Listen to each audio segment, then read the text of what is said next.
नमस्कार दोस्तों। आज के सेशन में हम पॉलिटी कुछ महत्वपूर्ण प्रश्नोत्तरी लेकर आए हैं। जैसे कि भारतीय संविधान सभा की प्रथम बैठक कब होती है?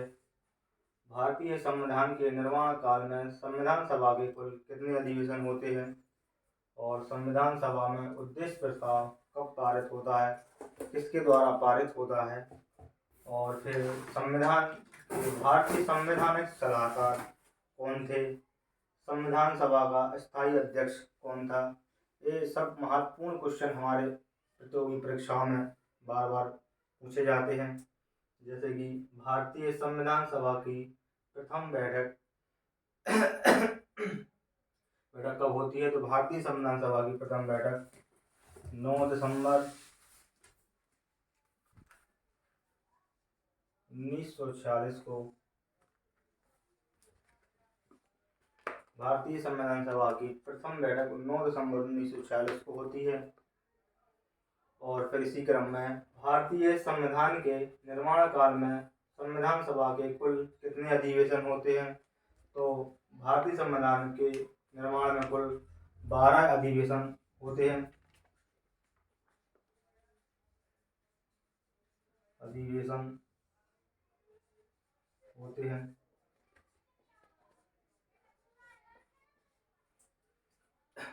भारतीय संविधान सभा की प्रथम बैठक 9 दिसंबर 1946 को होती है, जिसके अस्थायी अध्यक्ष एक प्रतियोगी परीक्षा में कंफ्यूजन के लिए बार बार आता है, अस्थायी अध्यक्ष। और एक स्थायी अध्यक्ष के रूप में होता है। अस्थायी अध्यक्ष हमारे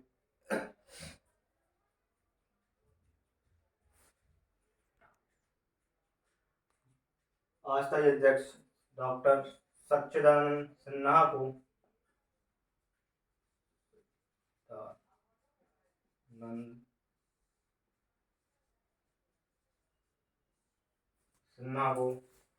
बनाया जाता है। और इसी क्वेश्चन के स्थायी अध्यक्ष दूसरी बैठक में होती है, जिसमें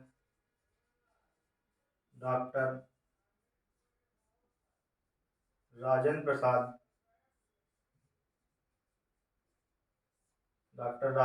जी को स्थायी अध्यक्ष बनाया जाता है। संविधान सभा में उद्देश्य प्रस्ताव कब आता है? तो संविधान सभा में उद्देश्य प्रस्ताव सबसे पहले किसके द्वारा उद्देश्य प्रस्ताव पारित होता है?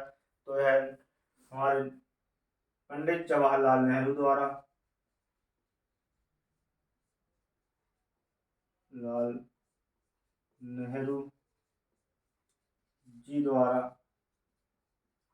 उद्देश्य प्रस्ताव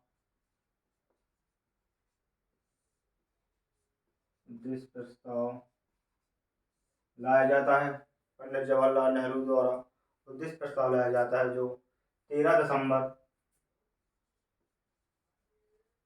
दिसंबर 1946 ईस्वी को उद्देश्य प्रस्ताव आता है। भारतीय संविधान के संवैधानिक सलाहकार डॉक्टर सच्चिदानंद सिन्हा जी को बनाया जाता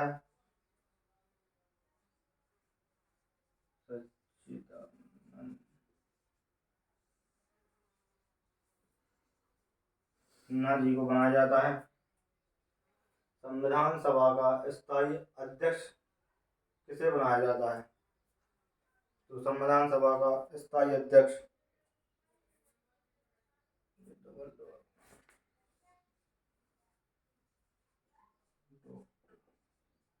राजेंद्र प्रसाद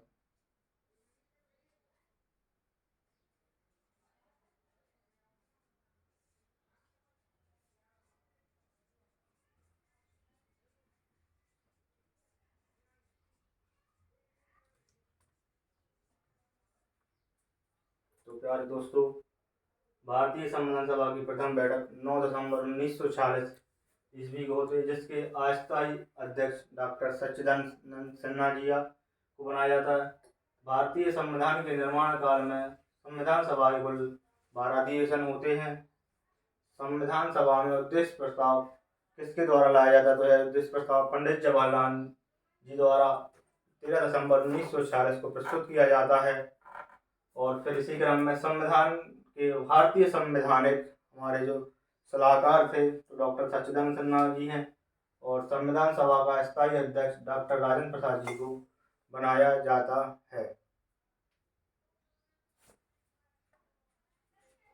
हाँ तो प्यारे मित्रों, संविधान के भारतीय संवैधानिक सलाहकार डॉक्टर सच्चिदानंद सिन्हा जी नहीं थे, वो थोड़ी जल्दी में बाई मिस्टेक हो जाता है, तो इसके लिए आप लोग क्षमा प्रार्थी हैं। हम इसके सर सी.वी. सिन्हा जी को संवैधानिक सलाहकार बनाया जाता है। संविधान के भारतीय संवैधानिक सलाहकार सर B.N. राव को बनाया जाता है, और इसी क्रम में संविधान सभा का स्थायी अध्यक्ष डॉक्टर राजेंद्र प्रसाद जी को बनाया जाता है। संविधान जब हमारा निर्माण हो रहा था तो उस समय बहुत समितियां बनाई गई। उन समितियों में से एक प्रमुख समिति हम आपके बीच में लाए हैं, जो प्रतियोगी परीक्षाओं में बार बार पूछी जाती हैं, जैसे कि संघ शक्ति समिति। जो संघ शक्ति समिति है वह पंडित जवाहरलाल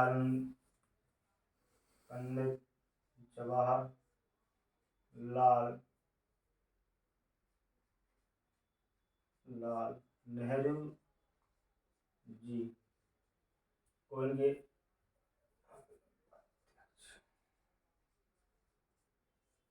प्रमुख समिति जो बनाई गई थी, हम उसके प्रमुख अध्यक्ष आपको बताएंगे। संघ शक्ति समिति के अध्यक्ष पंडित जवाहरलाल नेहरू जी थे। संघीय संविधान समिति, इसके भी अध्यक्ष पंडित जवाहरलाल नेहरू जी को इनका इस समिति का अध्यक्ष बनाया जाता है। और प्रांतीय संविधान समिति, जो प्रांतीय संविधान समिति है, इसके अध्यक्ष सरदार वल्लभ भाई पटेल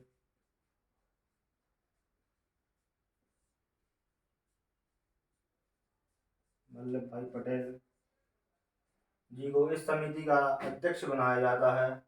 मौलिक अधिकारों व अल्पसंख्यकों संबंधी परामर्श समिति का अध्यक्ष सरदार वल्लभ भाई पटेल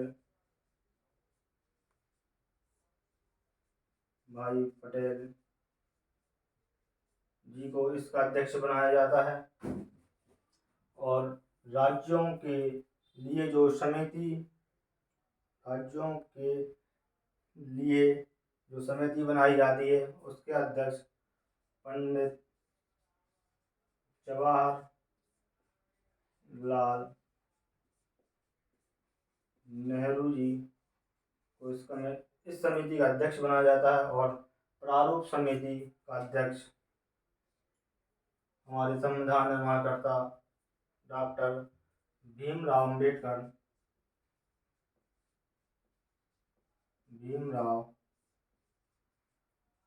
अम्बेडकर जी को इस प्रारूप समिति का अध्यक्ष डॉक्टर भीमराव अम्बेडकर जी को इसका अध्यक्ष जो बनाया जाता है। अब संचालन समिति का अध्यक्ष डॉक्टर राजेंद्र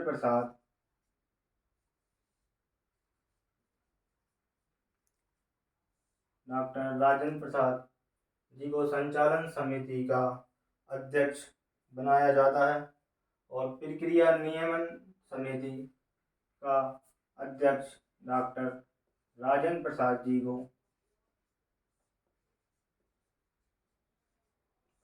को इस समिति का अध्यक्ष बनाया जाता है। जैसे कि अब संघ शक्ति समिति का अध्यक्ष पंडित जवाहरलाल नेहरू जी को बनाया जाता है। संघीय संविधान समिति पंडित जवाहरलाल नेहरू जी को इसका अध्यक्ष बनाया जाता है। और प्रांतीय संविधान समिति सरदार वल्लभ भाई पटेल को इसका अध्यक्ष बनाया जाता है।